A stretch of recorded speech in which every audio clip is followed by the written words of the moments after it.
इतने दिन से कोई कार्यक्रम और बड़ा विशाल कार्यक्रम लालीबाग मठ में आयोजित नहीं हुआ था। अभी 1-1.5 साल पहले अपने बीच से एक त्रासदी निकली, जिसको हम लोगों ने कोरोना नाम दिया। इसमें हमारे बहुत सारे बंधु बांधव, इष्ट मित्र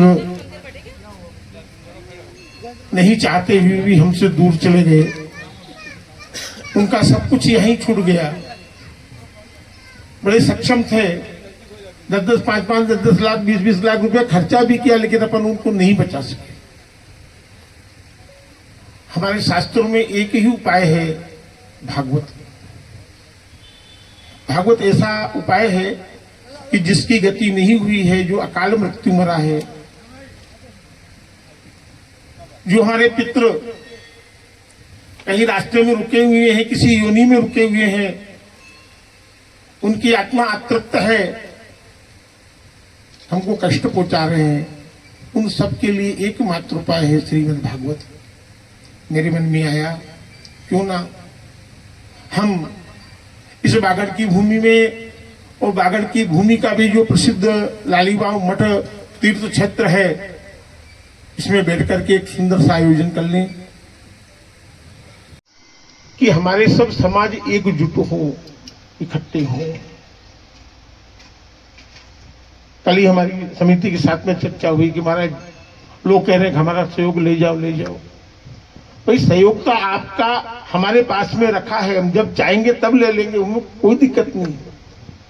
लेकिन जो मेरी कल्पना है, मेरी भावना है, मैं चाहता हूं कि समाज के रूप में आप इकट्ठे होकर मेरे पास में आओ, तो इस कार्यक्रम के माध्यम से एकजुट हो।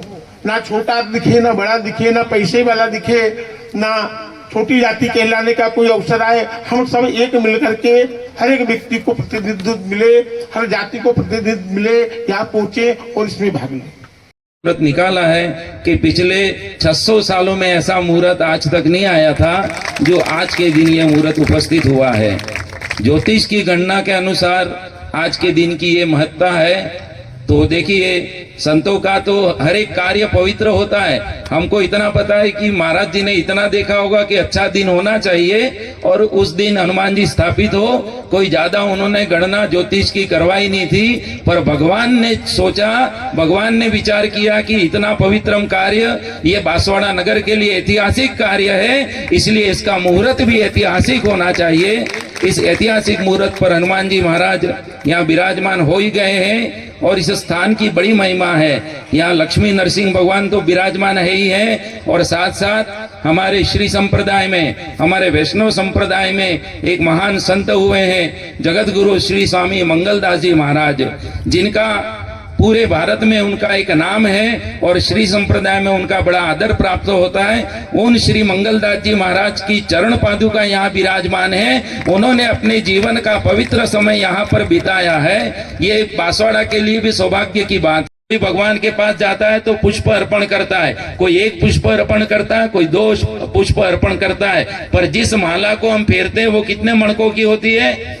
108 मणकों की। और उसकी क्या विशेषता है? बोले 108 मणके की माला के द्वारा जो किया गया जप है वो पूर्ण जप कहलाता है। इसलिए भागवत जी की कथाएं होती है, हर जगह होती है, और एक पारायण जरूर होता है। यहाँ पर 108 पारायण के द्वारा 108 रूपी भागवत जी की माला भगवान को पहनाई जा रही है। 108 पुष्पों को भगवान को अर्पण किया जा रहा है। तो आप उनमें जो सौभाग्यशाली होंगे, महाराज जी ने कहा आदेश देना पड़े, बोले महाराज जी ऐसा बांसवाड़ा का दुर्भाग्य नहीं होना चाहिए। आपको आदेश देना पड़े शहर के लिए, ये अच्छी बात नहीं है। शहर में से 108 लोग आकर आपके सामने नतमस्तक होवे लक्ष्मी नरसिंह भगवान के सामने।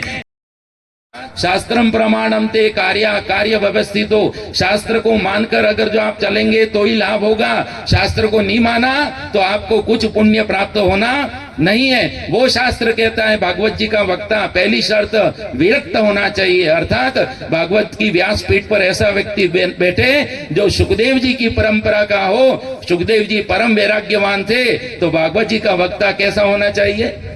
वैराग्यवान। ऐसा नहीं कि उसकी संसार में आसक्ति हो। संसार में आसक्त व्यक्ति भागवत जी की कथा का रसपान नहीं कर सकता। विरक्त हो, वैष्णव, भागवत जी की कथा कहने वाला व्यक्ति भगवान का भक्त हो,